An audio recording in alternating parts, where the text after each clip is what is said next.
The following program, Live and Learn, is made possible by Aging Partners. Find out more on their website.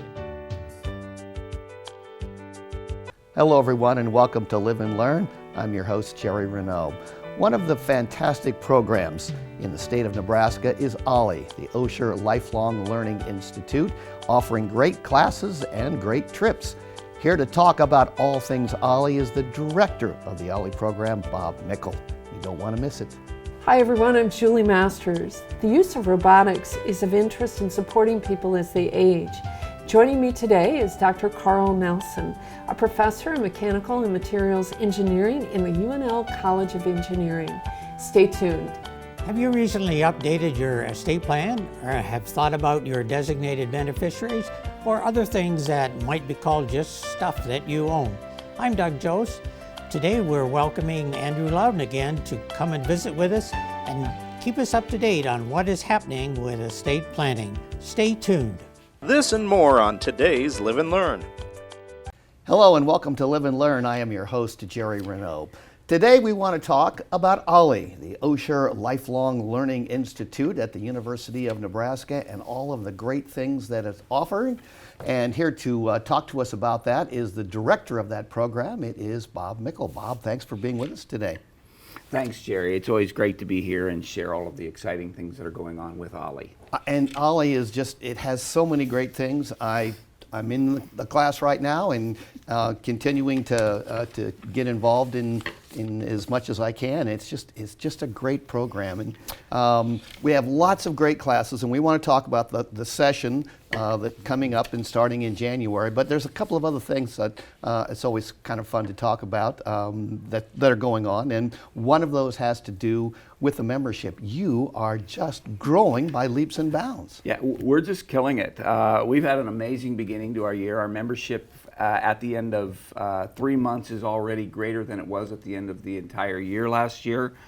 We've had fantastic responses from our showcase events, both in Lincoln and Omaha, and people are just generally excited about everything that we can do. Wow, that's great. And I know that you have to renew your membership on a regular basis, and you're offering a special sort of deal for that right now, right? That's right. What we did is we offered all of our members from last year a chance to renew their memberships at a discount rate if they would do it on our online process. And it was something just to say thank you for what they've done and for their continued support. It was also very helpful for our office staff because everything was done by the members themselves through our process. Now, the last time you were here, we talked about a new computer system. Is that on and working and successful like you had hoped? It's been 100% successful. Wonderful. And it's just so easy to work with. Yes. Great. Now, before we start talking about the classes, you just got back from a national conference. Tell us a little bit about that. Lots of really good things I think that you learned, but you also made a nice presentation. Well, absolutely. Every 18 months, the Osher Foundation puts on a national conference, and there is a staff member and a volunteer that attends from all of the 125 OLLIs across the country. I was asked, I was asked to give a promotional presentation about how multi-format classes work. The opportunity to teach classes in person and on Zoom at the same time. And it was very well received, and it's very satisfying to know that a lot of the things that we're doing are leading the way for other OLLIs to be as successful as we are. And you know, I had a chance to teach a class like that where it was in person and it was online, and it was really interesting. Is that something you're going to continue on down as we move forward in OLLI? Absolutely. If anything, what we've learned from the COVID is that there are times when people are just a lot more comfortable just staying home, whether it's bad weather or whether they just aren't up to getting out that morning, or the convenience because I've got something else going on a little bit later. So if I can stay home and still catch the class, I can get to my other things as well. So yes, it's about 40% of our enrollment that takes Zoom courses. Okay, very good. All right, let's talk about the upcoming session. I'm assuming that the regular classes that you offer all the time are going to be there. We always have bridge, we always have ukulele, we usually have some sort of Tai Chi program. You've got some others that you offer as well. You know, the fitness classes are the ones that seem to be the most popular repeats, and so we do those every term, whether it's gentle yoga, dance, fitness Friday. Those are just fantastic classes that always fill up. But then we have those that seem to be so popular that we keep bringing them back because we have wait lists. And so it's been fantastic that the people volunteering to teach those classes say, yes, I'd love to come back and do that again. And so all of our members are satisfied because they get an opportunity. Maybe not at the time they want it, but maybe in the next term or a term following. And I would encourage people to get on that wait list, even if you don't get into the class that you wanted. We were on a wait list for the Tai Chi class, and the instructor just went, oh, heck, I'll take 2 more. It's fine. It's great. So I would encourage people to get on that wait list. Sometimes that happens, but the other thing is that tells us if there's a long wait list, let's offer this again because people want it. Yes. Perfect. Okay, let's talk about some of the classes. There really were some incredible classes, so we can't really get to them all, but one of them is about Edith Wilson, the first lady who really ran the country. It's only a couple of sessions. I think it's on Tuesday afternoons, but this one just sounds fascinating. What can you tell us about this class? Well, let's not forget, Edith Wilson was not the President of the United States. Right. Her husband, Woodrow Wilson, was. But Edith was a very wealthy, beautiful, intelligent Washington, D.C. businesswoman. And when her husband fell sick, and sick for a lengthy period of time, he had a near fatal stroke. Right. The question became who really was running the country. And so all of the visitors, the paperwork, the personnel decisions, they went to Edith. And basically she was trying to save her husband and save the country all at the same time. So she's regarded as one of America's probably most influential and complicated women in the sense of what she did wielding that unauthorized power that she used. Right. That should be just really fascinating. Another class that caught my eye was the Vietnam War, Origins, Impacts, and Legacy. This one starts in January, goes through all of February on Wednesday afternoon. I know this is a class that's going to fill up. This is an era that sort of continues to be of interest to lots and lots of people. You have some insights into some of the things that are going to get talked about here? Yeah, last summer, Governor Pillen visited Vietnam, and he was pursuing trade opportunities. So now we're talking 50 years earlier, in March of '73, the last American soldier was taken out of Vietnam. And so a lot of those people might recall that helicopter evacuation photo from the U.S. Embassy in Saigon. So retired Major General Roger Lemke is going to teach this class, and he's going to talk about the decisions or the origins of the Cold War, the traumatic 1960s, and then the American involvement, the withdrawal process. So who would have predicted that 50 years after that helicopter liftoff, that a state governor and the United States president would both have visited Vietnam? Yeah, 50 years ago. That's almost frightening, isn't it? For those of us of a certain age. That'll be a great class. Another class we want to talk about sort of coincides with a holiday. It's called Martin Luther King Jr. Beyond the Dreams. It's again a class that starts in February, a couple of dates. It'll be near the holiday on Thursday afternoon. Always a fascinating subject, and what he did and what he was able to accomplish, and sort of interesting to look at life now and make that comparison. Exactly. Most of us know that Martin Luther King had a dream, okay? But there's so much more to know about him that maybe we don't know. So why does he continue to be such an influential figure? And so Reverends Jim Keck and Tremaine Combs are going to share King's theology, their ideas, or his ideas, and explore his path towards maybe a more radical form of Christian activism, especially towards the end of his life. Yeah, there were all kinds of interesting rumors around about Dr. King, and I assume they will get into some of that as well. So that should be really, really interesting. Okay. Another class that's coming up has a really nice provocative name. It's called Fascism, A Warning from History. Starts at the end of January, goes into February, again on Thursday afternoon. Fascism is a word that gets tossed around in political circles from every which way. So I'm truly fascinated as to how this is going to be set up and the kinds of things they're going to talk about.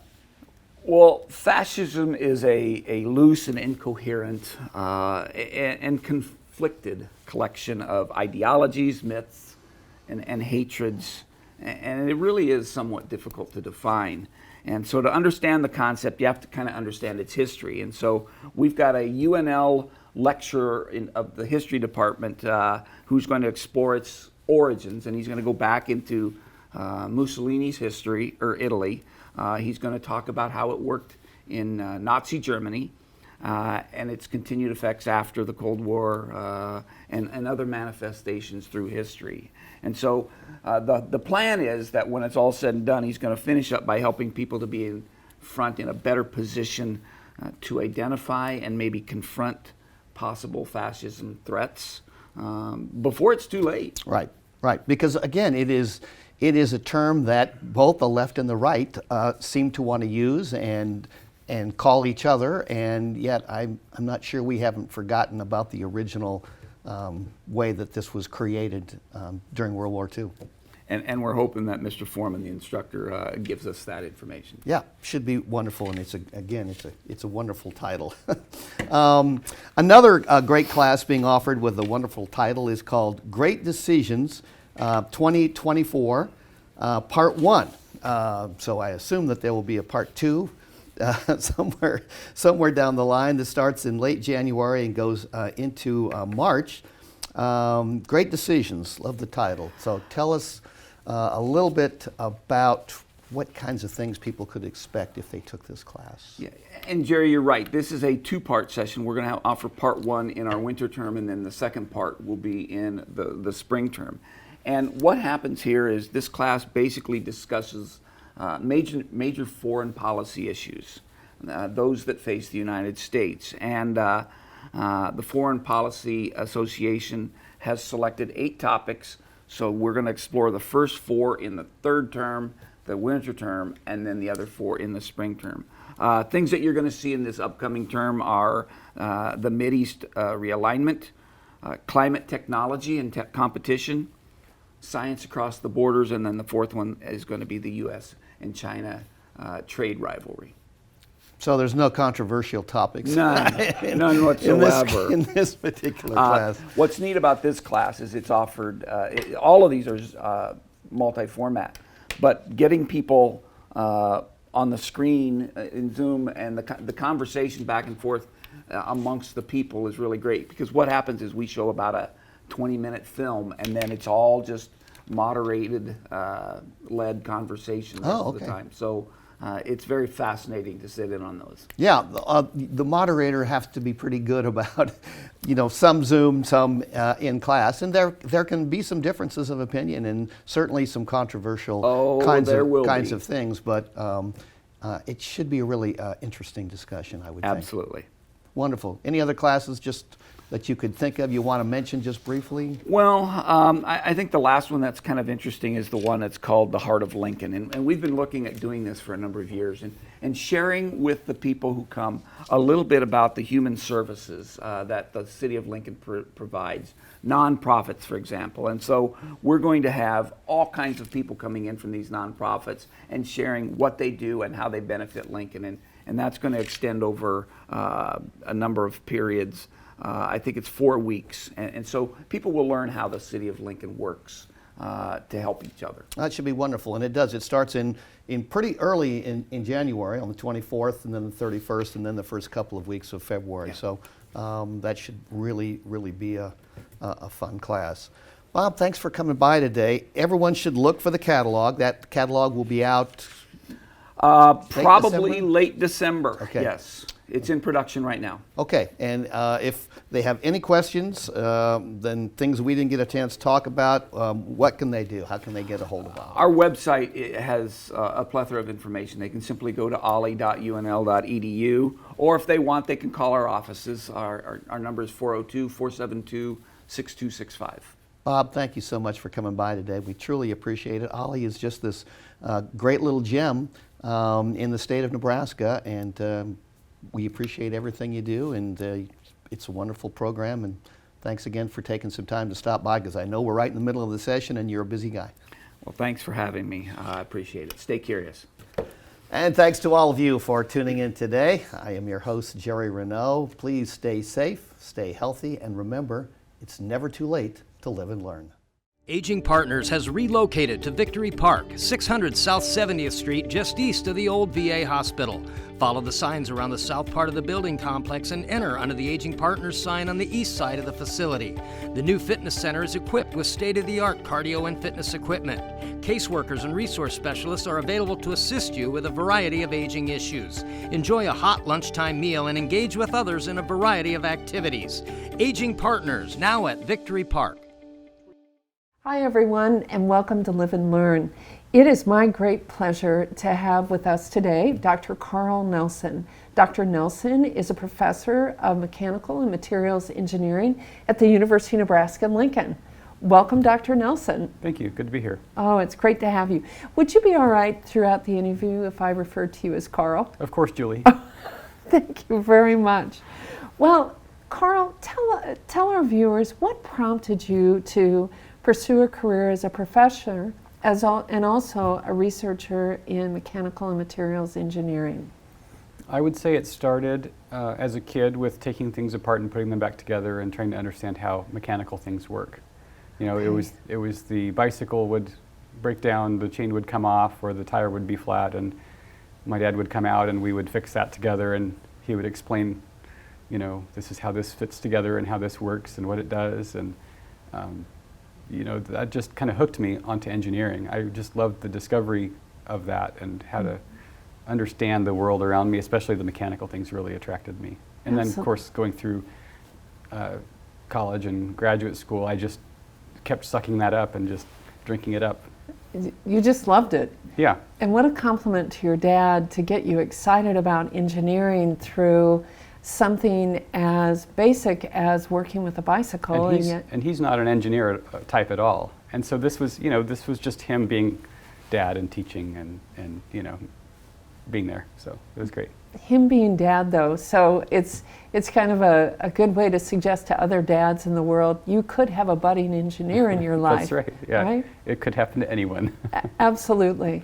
Well, Carl, so, you know, I think for our viewers, and frankly, I have office down the hall from you for several years, I'm not quite sure what a mechanical and materials engineer does. So could you tell our viewers a little bit about what you do in terms of your line of work? Sure. Engineering in general is just applying math and science to problem solving and making things better for life in the real world and improving on systems that we have in our daily life. Mechanical engineering is that with the focus on the mechanical systems, which include not only machines and mechanisms, but things with heat transfer and fluid flow and all that sort of stuff. That's fascinating, because I think we go into a building or we get in a car or we drive on a road and we don't realize how much engineering has made a difference in terms of making our lives better, but also safer. Yeah, it's everywhere. So, Carl, you know, as in the course of our discussions, one of the areas that you've been interested in is robotics. So could you talk a little bit about what it's like to teach about robotics and why it's of interest to you in terms of your academic portfolio? Yeah, robotics is a really fun topic, both to research and to teach. It really involves, first of all, it takes me out of my zone of mechanical engineering because it involves not only mechanical engineering, but some electrical engineering and some computer science. And so really to develop robots, sometimes it takes partnership, and sometimes it takes learning some skills outside of your main discipline. You know, teaching robotics, I'm teaching a class right now that covers all sorts of interesting application areas, collaborative robots, soft robots,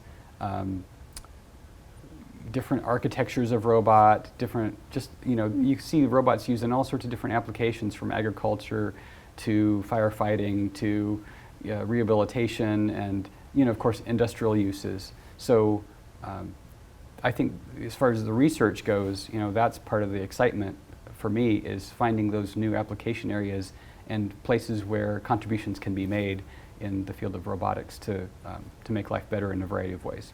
You know, making life better, thinking about, particularly for our viewers who might have an interest in the aging experience, how, Carl, does your work, your research, help inform your understanding about aging and how it can be supportive to older adults in the future?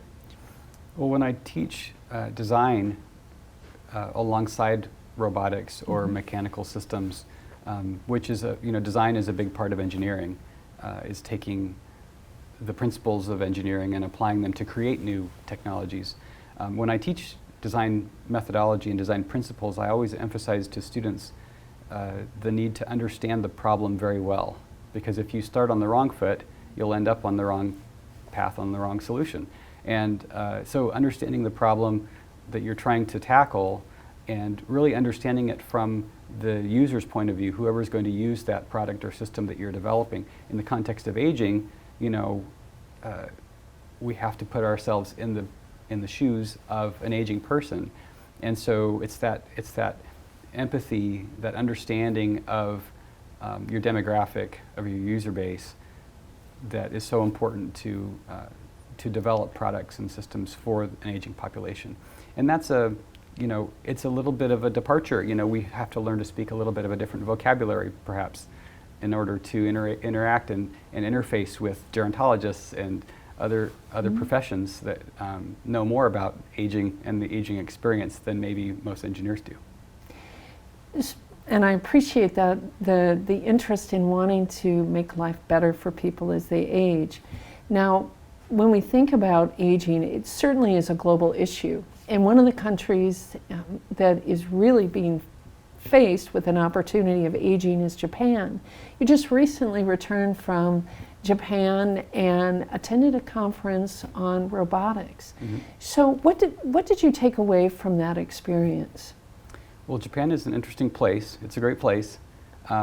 In this conference that I attended, there were some research presentations on robotic systems, particularly for aging populations or disabled populations, exoskeleton robots.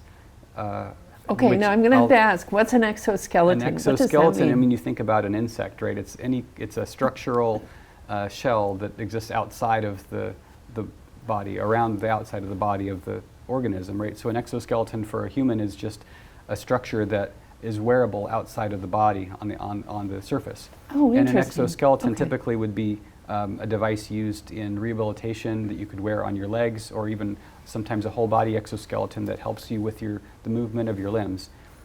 Even in industry, sometimes you see these exoskeletons, these assistive arms to help people who have to work above their head a lot or who support heavy loads. So you see developments in this type of area, exoskeleton robots for just helping people to bear loads and in some cases regain movement that has been lost through injury or illness.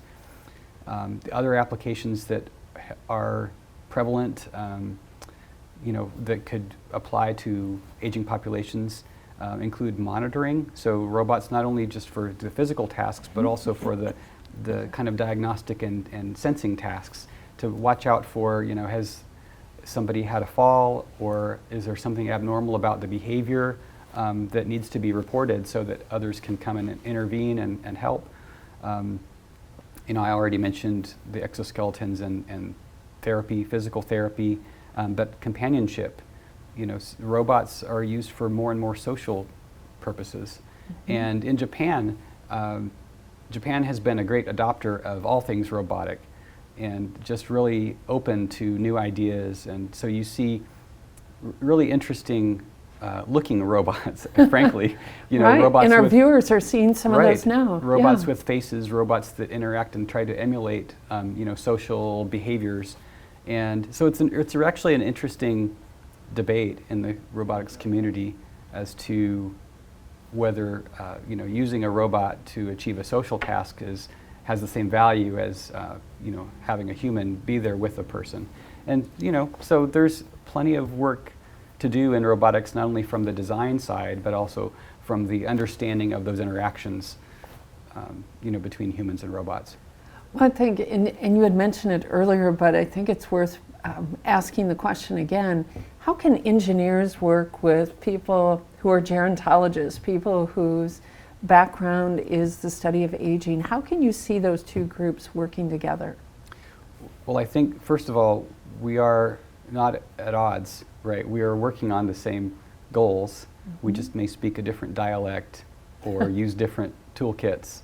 You know, an engineer's main role is to you know, solve problems that are preventing a better quality of life. And a gerontologist's job, or many other professions, is frankly very similar, right? So really all it boils down to is establishing communication and learning to speak each other's language. And you know, when I mentioned teaching design earlier. When I teach design and we talk about defining problems, and we talk about trying to find empathy with the user of the product, it's about learning that dialect, that you know, understanding how the other person in their shoes perceives the problem, and then using that understanding to really pursue solutions that are going to affect positive outcomes. And so it's that interaction, it's that dialogue, it's that you know, learning about each other and caring about each other, really, that allows us to work together and just multiply the potential for solving these types of problems. You know, I would suspect that our viewers are very encouraged by the approach and attitude that you take in the classroom in preparing future engineers to have empathy for the end user. Think about anybody who tried to program a VCR several years ago thinking, who did this? So, a question that I ask most of our guests is, and I want to ask this of you, Carl, is what gives you hope? Well, I would say faith, family, and other supportive interpersonal relationships. And I just have a general optimism for the capacity of people, human beings, to do good things and to work hard and to be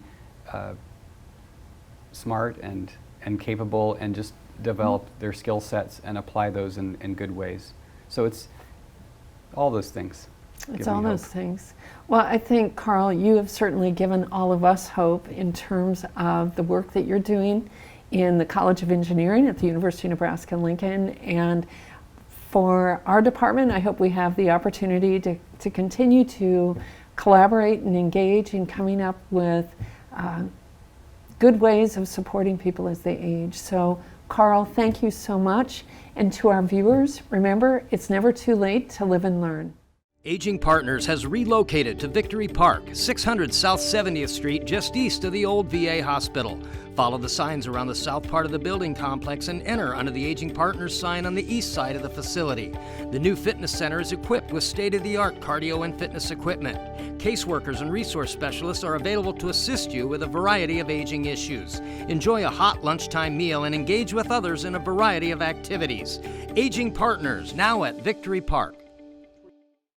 Estate planning is important for all of us, but keeping up to date is particularly important for seniors. Welcome to Live and Learn. My guest today is Andrew Loudon, who's a previous guest. Welcome back, Andrew. Thanks. Great to have you here. Well, thank you, Doug. I'm thrilled to be here. Andrew, the statistics say that 40% of Americans don't have an estate plan. Let's start off by talking about what is an estate plan, or how would you define an estate plan? You bet. Well, an estate plan are documents that say where your property goes when you die and who is in charge of making sure that that happens. And at a base level, you really need 3 documents. A last will and testament that will say where your property goes and who your executor is. And then most people need 2 lifetime documents as well. A durable power of attorney for finances that says if you're alive but mentally incapacitated, who handles paying your bills and making sure your income taxes are filed correctly. And then perhaps the most important document is the healthcare power of attorney, that advance directive that doesn't just talk about end of life, although that's probably what most people think about. But if you're mentally incapacitated before you die, who decides where you live? Who decides who your doctor is? And then yes, in an emergency or an end of life situation, in consultation with your treating physician, who makes that ultimate decision about whether to remove life support and allow the natural dying process to take place. So a lot of these things can change over time, so that's why it's particularly important to think about, am I up to date? Absolutely. Think about where you were 10 years ago. We're sitting here in 2023. What was life like for you in 2013? A lot different, I'm guessing. Maybe a loved one has passed away. That's right. Maybe you've retired. Maybe you have a new grandchild or great-grandchild. Maybe you inherited property and things look different for you. So, it sounds self-serving, but we strongly recommend that you go back to your attorney or your financial advisor or accountant every 3 years, 6 at the most, and say, let's take a look. And I meet with a lot of clients, Doug, who they come in and everything's fine. There's no need to change it. I will say on powers of attorney, we're running into a lot of situations where large financial institutions and large healthcare institutions will not respect a power of attorney that's older than 10 years old. They should, but they don't really care what Andrew Loudon in Lincoln, Nebraska thinks. The legal department in San Francisco says if it's older than 10 years, we're not going to respect it, which frustrates me. But now when I'm meeting with clients, if that power of attorney is more than 10 years old, even if it's the same people, we're going to do a new one. So just updating it. You bet. Let's talk about legislation. You were intimating that something's coming down the pike in a couple of years. It's a little bit off, but what's coming along in 2026? Our current federal estate and gift tax laws are under the auspices of the Tax Act of 2017. And I remember when that passed, I remember knowing that it was written this way, it was going to expire or sunset at the end of 2025. And I remember thinking at the time, 2026 is a long ways away. Well, 2026 doesn't feel like a long way away anymore. And so if whomever is president in 2025 and whomever is in Congress in 2025 don't do anything, on January 1, 2026, the current laws for estate and gift taxes and income taxes will expire and we will revert or go back to the 2011 laws. So there's going to be a lot of changes.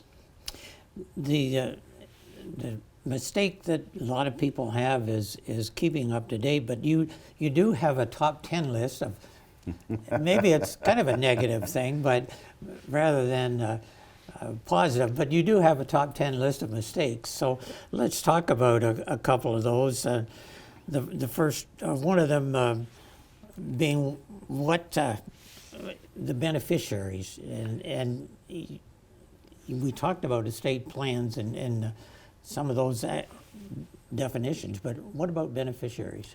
Well, I'll address that, but I got to tell you, I've given the same speech for about 20 years. I've been a lawyer for 25 years, and for about 20 years I've given the same speech called the top 10 mistakes made in estate planning. And my father and brother are both ministers, and they rightfully so tease me. They say, you've been given the same talk. We have to come up with original material every Sunday morning, okay? If you gave the same sermon, even once in a couple years, you're going to get called on it by parishioners. So, yes, and the number one mistake that people make is not knowing that whomever is the beneficiary of your IRA, your 401k, your life insurance, anything that has a beneficiary, if that's different than your will, the beneficiary controls. In other words, it doesn't matter what your will says. If your will says everything goes to my 3 children equally, but your life insurance just goes to 1 child, that 1 child will get all the money, not the 3. And a lot of people don't know that. Twice in my career, I've had an ex-spouse get the IRA, which is not what the person who died wanted. Now, that will never happen again because our section of the Bar Association went to the legislature and changed the law. So now a divorce nullifies. But in the past, ex-spouses, because they were the beneficiary, would get those IRA benefits. So another one that you have on this list is naming the wrong person to sort of take care of things. Is that a problem that you see often? Absolutely. I think the most important decision that you can make is who is your executor? Who's going to take care of things after you pass away? I can write the nicest looking will or trust, but if you name the wrong person to carry it out after you die, it won't go well. Is your child an alcoholic? Are they a procrastinator? Are they just mean and are going to be mean to their sister because they're jealous of her success from childhood? Naming a child oftentimes is the wrong person to name. We're big believers in independent third parties. We're very fortunate in Lincoln, Nebraska to have many locally owned banks and trust companies that will perform that service. So sometimes removing the family dynamics is the right way to go, and naming a professional to handle your estate. Now, we often don't think about the end, but sometimes we leave decisions up to the last minute. Is that a problem? So I got to tell you, Doug, in March of 2020, our phones rang off the hook. When the pandemic hit, our work tripled. And the reason is everybody who had put this off or had started the process with us freaked out about dying, rightfully so. And so I firsthand during the pandemic saw the disadvantage, the mistake of waiting to the last minute when you're worried about being on death's doorstep. There are two reasons that's the wrong thing to do. Number one, when I go into a hospital room, I've been summoned, and you can bet if someone calls, it happens about once a month in our high volume practice, they've been given a bad diagnosis, the end is near. They go right to the top of our list, we fly to their relief, and I walk into the hospital room at Bryan Hospital, and mom's there in the bed, and sometimes I've known mom from church for 30 years, and if she looks at me and goes, "Who are you?" And then she looks at her son and says, "Who's this guy?" We got a problem. She doesn't have mental capacity, and that's sad. It's too late. We cannot sign a new document. Sometimes it's not clear, so we need a medical opinion. The other problem is almost always when I walk into that hospital room, there's mom in the bed. Who's seated in the chair right next to mom? Adult child. And I'll ask mom, "Okay, mom, I hear you want to change your will. What are we going to do?" And the answer doesn't come from mom. It comes from the daughter who says, "Well, mom would like to," and that's not going to happen. So we have to politely excuse the adult child, sometimes that doesn't go over very well, from the room, and then I need to talk with the client and make sure that there's no undue influence. We've talked about some things passing on. We think of land and other financial accounts. What about the other stuff? You know, things and stuff, I like to call it. But it's what lawyers call tangible personal property. Most estates go well. Most kids get along. It's, you know, the bad situations that stand out. But even in a family where everybody gets along, it's difficult to divide things and stuff. Did mom and dad live in the same house for 50 years? I'm going to bet a few things have accumulated. And so the family gets together. You know, it's easy to divide a bank account by 3. It's easy to sell a house and divide the proceeds by 3. It's impossible to divide mom's wedding ring or dad's favorite shotgun, to use the top 2 examples, jewelry and firearms, between children or nieces and nephews. So we deal with this head on in the estate planning process. When I meet with a client, I talk about a laundry list that's attached to the will or the trust. That is where you can say who gets your family heirloom or your favorite piece of furniture that was your grandmother's. And then the sentimental value really drives these issues. That person receives it, which is our number one goal in estate planning, is that the client's intent is carried out after they die. Andrew, you've talked a lot about children and so on. What about charitable donations entering into this whole estate planning area? Well, charitable intent is wonderful, and I just love when I met with a couple yesterday. They don't have children, and they're leaving all of their very sizable estate to 4 charities. Those charities are going to be really happy, and you know, you say weird things in estate planning. I was about to say when they die. They won't be happy that they died, but they're going to get a really big, nice gift, and that's kind of fun, and I love it. But I'll tell you, the big thing there is taxes. So especially in this current environment where most people don't pay the federal estate tax, we just got, as of 2 days ago, we know what the annual amounts will be in 2024. Breaking news for your audience. So the gift tax amount next year in 2024 will be $18,000 that you can give to as many people as you want. And the federal estate and gift tax exemption in 24 is going to be $13.6 million. That means you have to have an estate larger than $13.6 million, which most of our clients do not. It makes people laugh when I say that. I have a lot of farm clients, and many of them are, but most people are under that $13 million. So the bottom line here is if you give money or assets to charity, qualified charities do not pay income or estate or inheritance taxes, so you're going to save on taxes, which if I can disinherit the government, sorry to say that sitting here in the city council building, that's a good thing. I like to disinherit the government. We talked about this, but a part of this giving is establishing your legacy. So, which I like to talk about people thinking about their legacy when they're drawing up their estate plan, not just what happens to things. How do you look at that? I think it's very important. When I have a client who wants to make a major charitable gift, I encourage them to go to the charity and have a conversation. You know, what would you want the money used for? Most charitable organizations have gift planning officers who will help you develop your plan. And it's really convenient because if you change your mind about maybe a certain program at your church or a program that you support at the Lead Center, for example, then you can go back to the charity and say, no, I want to help Christian education maybe more than mission. Or, you know, at the Lead Center, you know, I want to help bring more Broadway shows to Lincoln. Boy, hasn't the Lead Center been great this year? We're going to all of them. It's just awesome. But, you know, that's something you can do.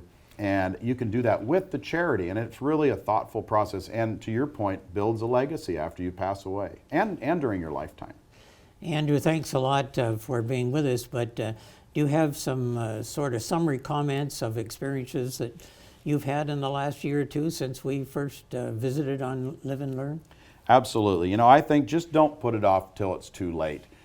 Talking about your own death is not fun. We try to make it fun in our meetings, but it's not fun. And so just don't wait too long. Now is the time to give your attorney a call, and especially back to your point about the laws changing in 2026, estate planning lawyers are already starting to feel the crunch. Every estate planning lawyer I know is super busy, and so don't wait until 2025 to talk about the tax law change. Give them a call today. This would be the time to set up an appointment. Andrew, it's a pleasure to have you as a guest again. We look forward to having your visit with us to keep us up to date on these laws as they relate to estate planning. Thanks a lot. Thank you, Dr. Joes. Remember, it's never too late to live and learn about estate planning and keeping up to date with your particular estate. Aging Partners has relocated to Victory Park, 600 South 70th Street, just east of the old VA hospital. Follow the signs around the south part of the building complex and enter under the Aging Partners sign on the east side of the facility. The new fitness center is equipped with state-of-the-art cardio and fitness equipment. Caseworkers and resource specialists are available to assist you with a variety of aging issues. Enjoy a hot lunchtime meal and engage with others in a variety of activities. Aging Partners, now at Victory Park. Hello, everyone, and welcome to Live and Learn. We have a different kind of a little segment here for you in December. It is Christmas time, and we thought we would play a few Christmas songs for you.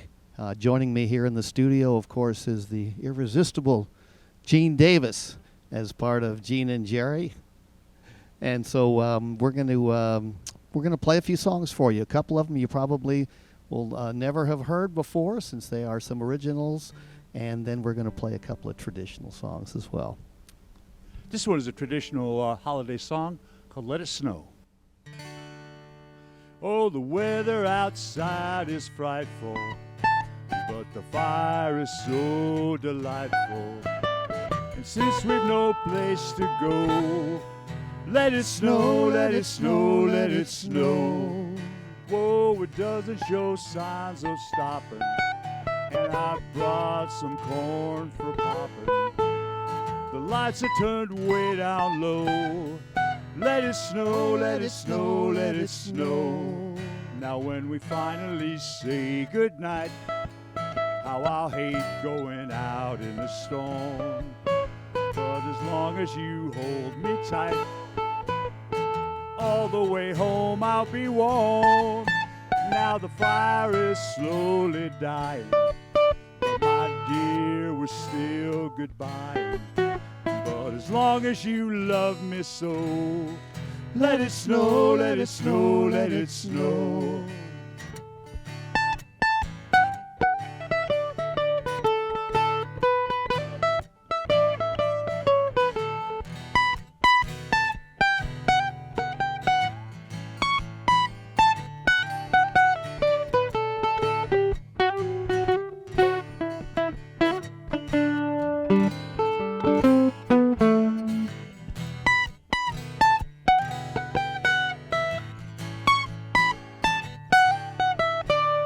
we finally say goodnight. How I'll hate going out in the storm, but as long as you hold me tight, all the way home I'll be warm. Yeah, the fire is slowly dying, but my dear, we're still goodbye. But as long as you love me so, let it snow, let it snow, let it snow.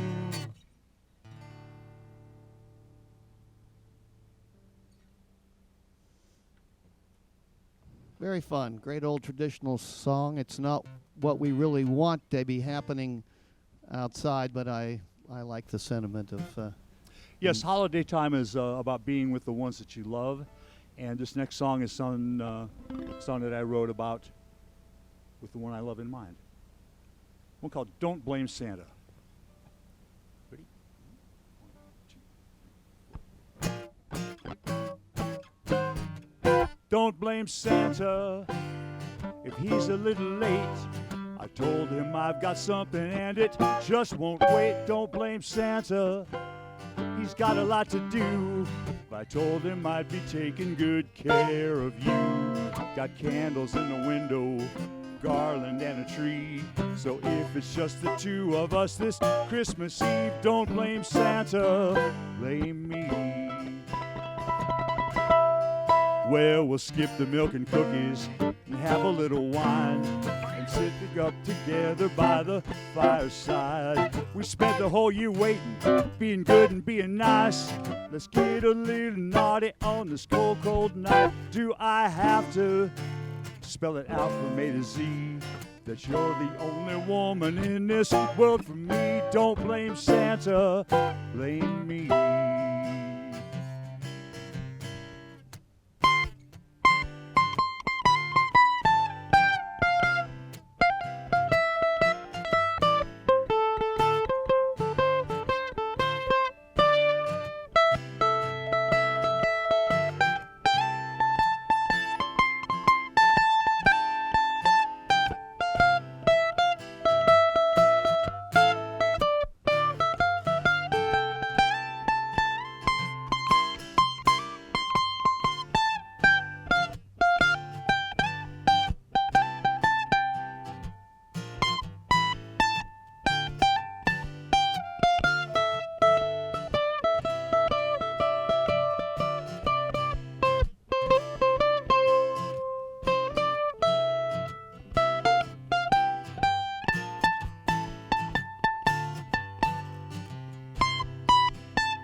Well, we'll take a walk together, find some mistletoe, sing a couple carols, make an angel in the snow.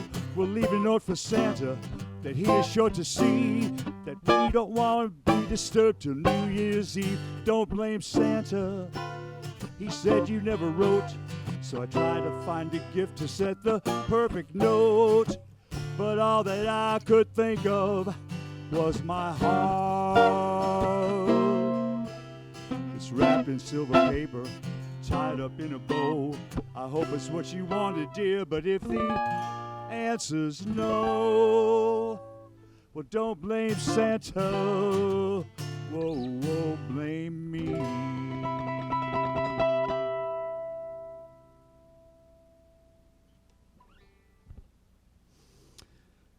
Keeping with our theme of kind of Christmas love songs, I guess. Here's another original song. Came about in sort of an odd fashion. Wasn't really thinking about trying to write a song, but was thinking about what are the best things about Christmas. And presents are nice and parties are nice, but it's really sort of being with someone or someones that you really love and really enjoy and get a chance to spend that time together. So this is what this song is all about. It's called All I Want for Christmas.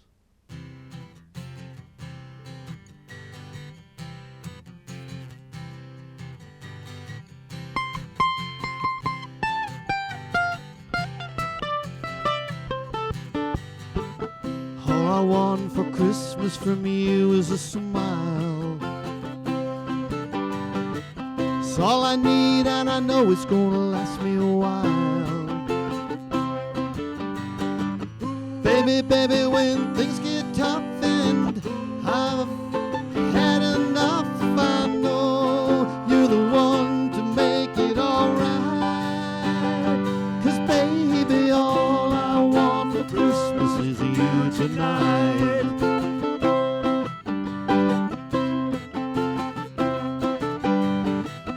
All I want for Christmas from you is a kiss. It's all I need, and without it I know I would miss.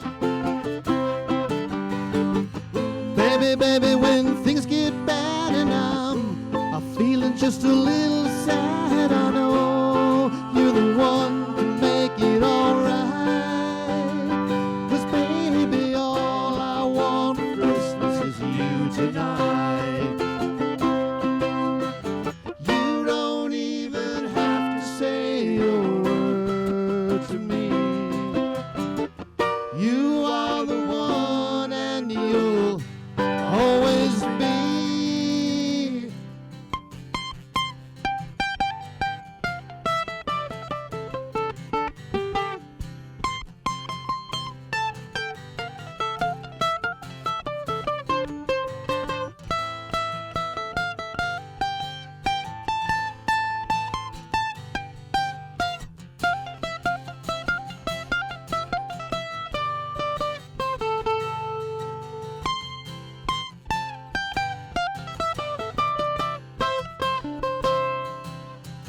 You don't even have to say a word to me. You are the one, and you'll always be. All I want for Christmas from you is your love. It's all I need, and it's what I've been dreaming of. Baby, baby, when things go wrong and the nights get a little long, I know you're the one to make it alright. 'Cause baby, all I want for Christmas is you tonight. All I want for Christmas is you tonight. Yeah, you tonight is gonna be alright.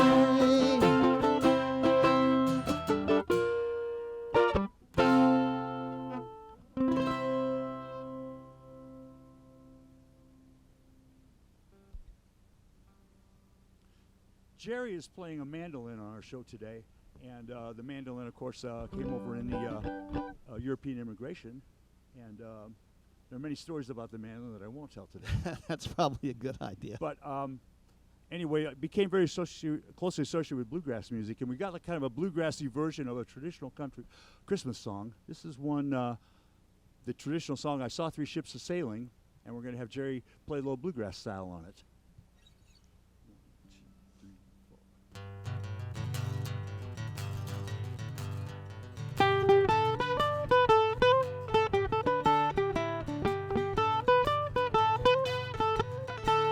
I saw three ships a-sailing in on Christmas Day, on Christmas Day. Saw three ships a-sailing in on Christmas Day in the morning. All the bells on earth will ring on Christmas Day, on Christmas Day. All the bells on earth will ring on Christmas Day in the morning.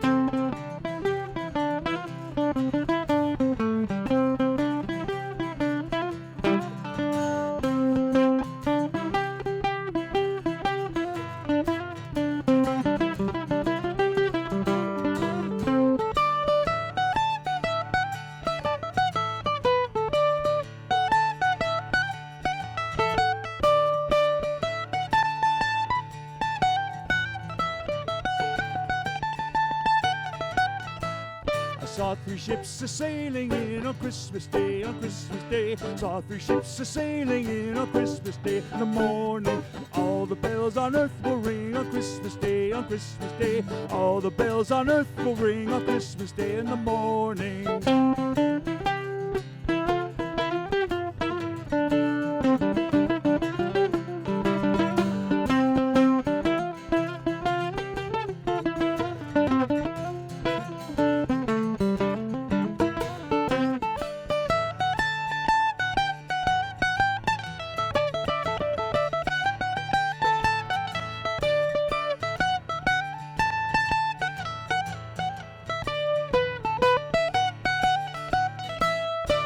three ships a-sailing in on Christmas Day, on Christmas Day. Saw three ships a-sailing in on Christmas Day in the morning.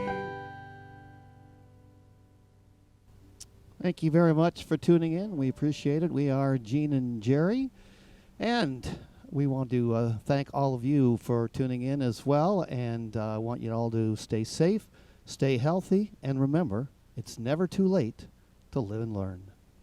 And Merry Christmas and Happy Holidays.